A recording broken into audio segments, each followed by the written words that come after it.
Hello, everybody, and welcome to Mojo Prepper channel. Okay, well, there's a nor'easter coming tonight, and it's supposed to, dump a lot of snow. I just wanted to give you some tips on.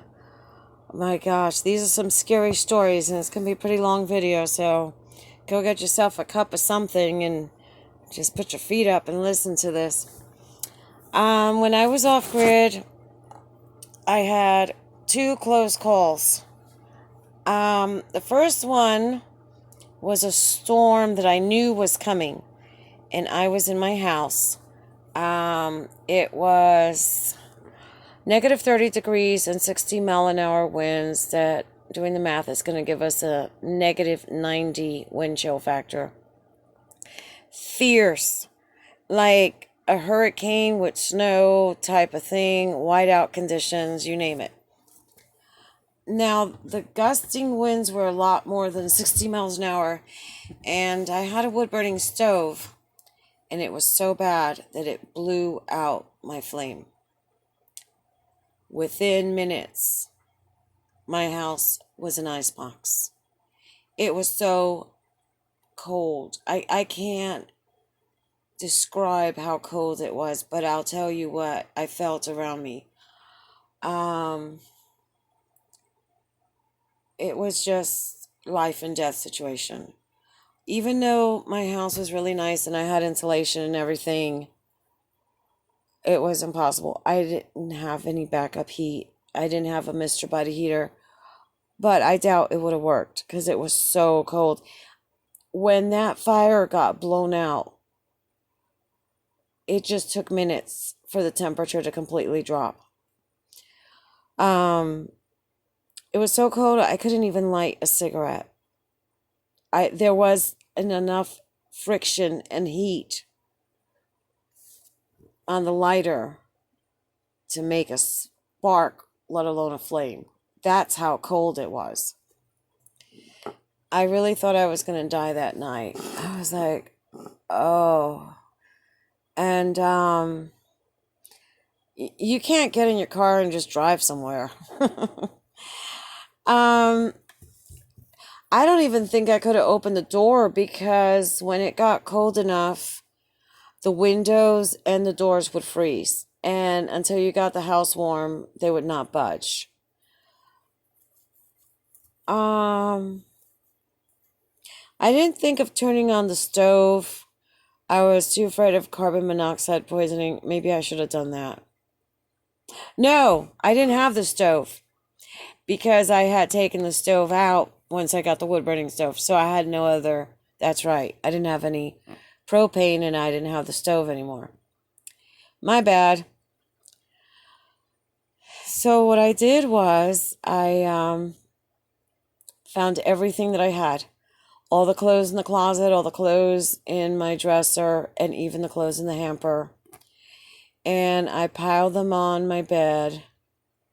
I put every blanket I had, and I made kind of like a little igloo dome of clothing. And I got in there. I put on double socks plus my negative 20-degree boots because I didn't want to get frostbitten toes. I put on a pair of gloves, and then I put socks over my gloves. I had on a hat. I had on my coat, and I grabbed all my cats, and we went inside there. I had grabbed the cushions off my sofa bed, and I also put those on top of the clothes. I mean, I didn't know what else to pack myself with, basically. When it's that cold, you can't even think. All you do is blink. And it's almost like a feeling of, I don't know, like an anesthesia feeling. Like your brain is in the twilight zone. It's an emptiness in your brain, and you get kind of tired. And I was like, no, I can't go to sleep. If I go to sleep, I may not wake up, okay? It It was so cold that the water in the toilet froze. There was a big ice cube in the toilet the next day. And I could feel the bed springs in the mattress. That's how cold it was. When you rolled over, the mattress didn't dip. It was just frozen. So I tried to stay up as late as I could. Luckily, I'm a night owl. So I stayed up around 5. I knew it was winter, so I knew the sun wouldn't come up until around maybe 7 or 8. Because the sun sets around 4 o'clock and then it rises around 8 o'clock in Colorado. And trying to think is what you're trying to do. Just trying to keep thoughts in your head. You can't, it's a vacuum. There's no consciousness, I guess. I don't know. It's just a weird feeling. And my cats were all there. And then finally around 5 or 6, I don't know, because my phone didn't work. My phone was frozen.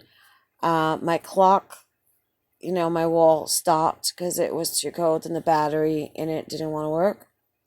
So I don't know, sometime after I laid there for a couple of hours, I fell asleep.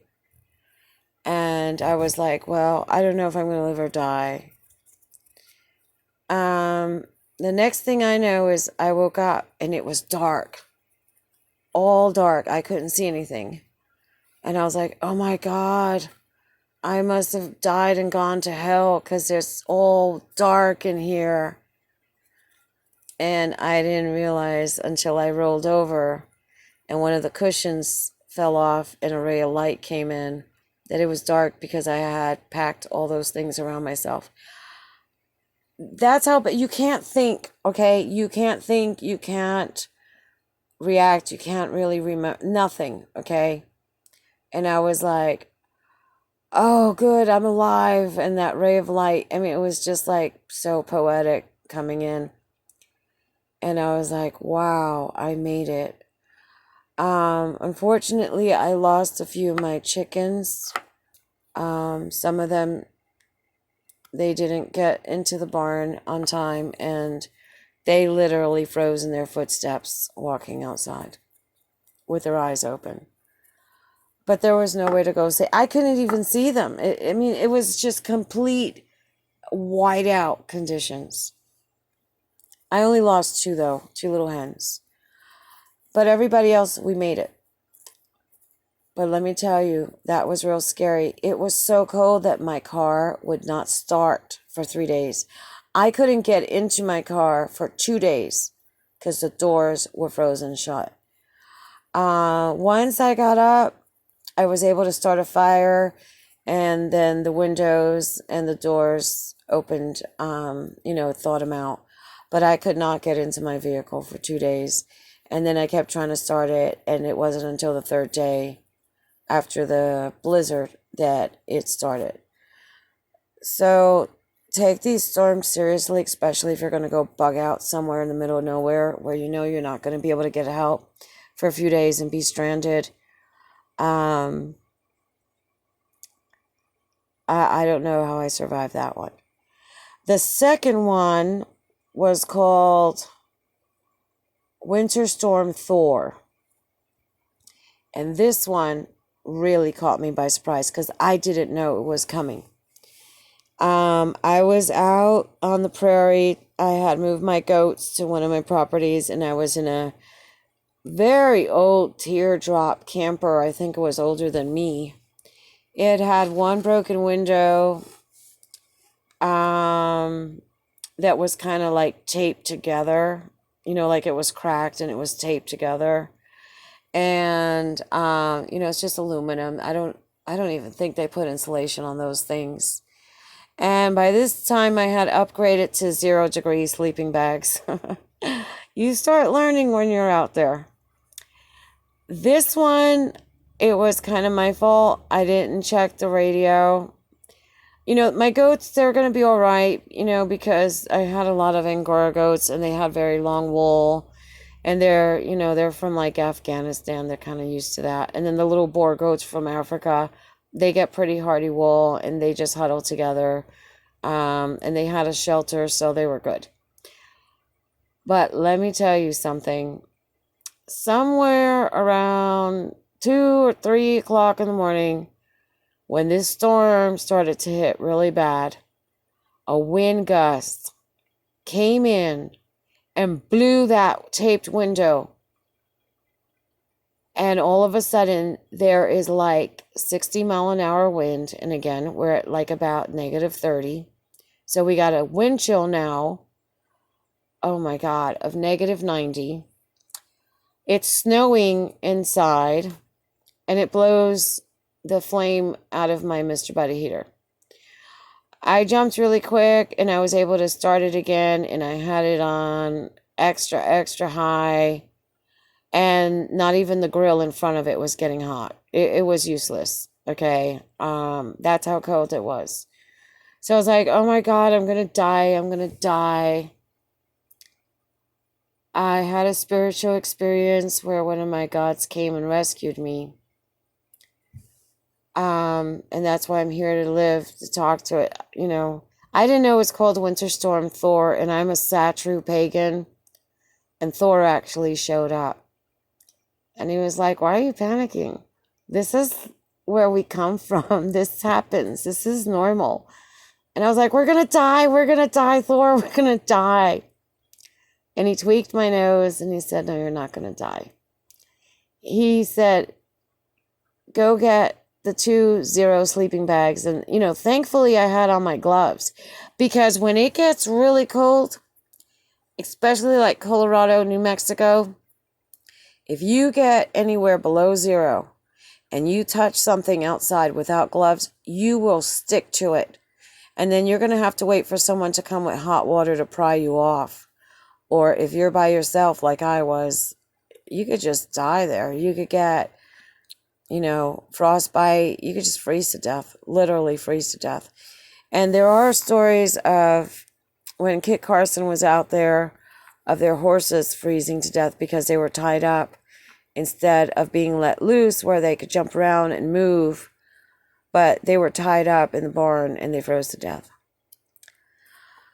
So I got both of them. I took the mattress from the camper and I put it against the window. And I propped it up so that the wind, kind of braced the winds so it wouldn't get through.